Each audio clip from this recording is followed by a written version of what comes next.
नमस्कार दोस्तों। भारत की अर्शी परंपरा अनंत रहस्यों और दिव्यता से भरी हुई है।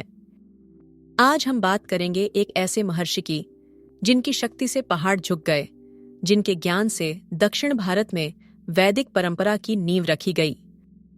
जी हाँ, हम बात कर रहे हैं महर्षि अगस्त्य की।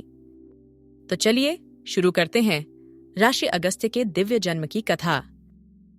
ऋषि अगस्त्य वेदों के महान ज्ञाता, तपस्वी और सिद्ध योगी माने जाते हैं। वो सप्तर्षियों में से एक हैं और विशेष रूप से दक्षिण भारत में उन्हें अत्यंत सम्मान प्राप्त है। तमिल साहित्य में उन्हें तमिल भाषा का प्रथम आशे और व्याकरणकर्ता भी माना जाता है। पर क्या आप जानते हैं कि उनका जन्म किसी स्त्री की कोख से नहीं हुआ था, बल्कि एक घट यानी कुंभ से हुआ था। एक समय की बात है, देवताओं और दैत्यों में भयंकर युद्ध चल रहा था।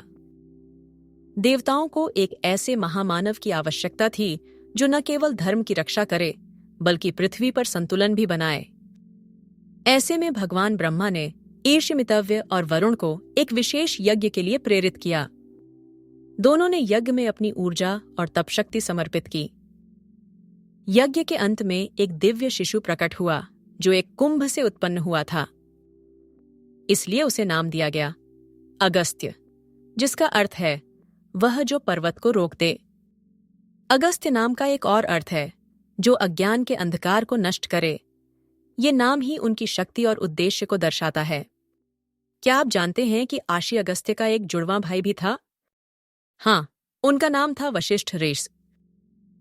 पुराणों के अनुसार वशिष्ठ और अगस्त्य दोनों भगवान वरुण और मित्र के तप से उत्पन्न हुए थे। दोनों को अलग अलग समय और उद्देश्य के लिए धरती पर भेजा गया। वशिष्ठ को ब्रह्मज्ञान का प्रचार करने और सप्तर्षियों में कार्य करने भेजा गया, जबकि अगस्त्य को दक्षिण भारत में वैदिक ज्ञान फैलाने का कार्य सौंपा गया। यही कारण है कि उत्तर और दक्षिण भारत की आरष्य परंपराएं दो अलग अलग धाराओं में बहती हैं, फिर भी एक दूसरे से जुड़ी हुई हैं। अगस्त्य आर्ष्य की सबसे प्रसिद्ध कथाओं में एक है विंध्याचल पर्वत की कथा। कहते हैं कि विंध्य पर्वत अहंकारवश इतना ऊंचा हो गया कि उसने सूर्य की गति को रोक दिया। देवता भयभीत हो गए। तब आशी अगस्त्य ने दक्षिण यात्रा का संकल्प लिया और विंध्याचल से कहा, जब तक मैं वापस न लौटूं तुम झुके रहो। विंध्य पर्वत आज भी उसी अवस्था में है, झुका हुआ। लेकिन आशी अगस्त्य कभी उत्तर लौटे ही नहीं। इस प्रकार उन्होंने दक्षिण भारत में ज्ञान और संस्कृति की रोशनी फैलाई। एक अन्य कम जानी पहचानी कथा है राक्षसी तात्का की। तात्का एक अत्यंत शक्तिशाली राक्षसी थी जो अगस्त्य अर्षि के तप में विघ्न डालती थी। अर्षि ने अपने तप से उसे श्राप दिया और उसकी शक्ति नष्ट कर दी।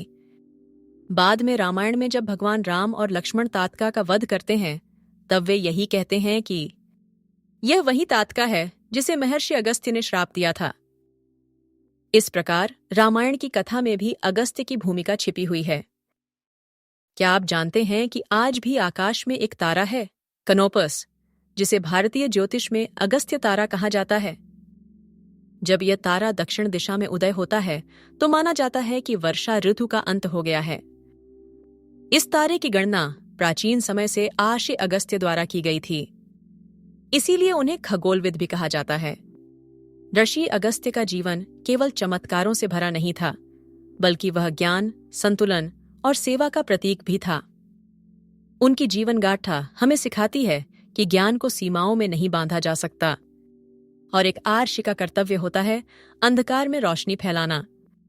अगर आपको ये कथा रोचक लगी हो तो वीडियो को लाइक करें, शेयर करें और चैनल को सब्सक्राइब करना न भूलें। और कमेंट में जरूर बताइए आप अगली बार किस आरषि या देवी देवता की कहानी सुनना चाहेंगे। धन्यवाद। जय भारत।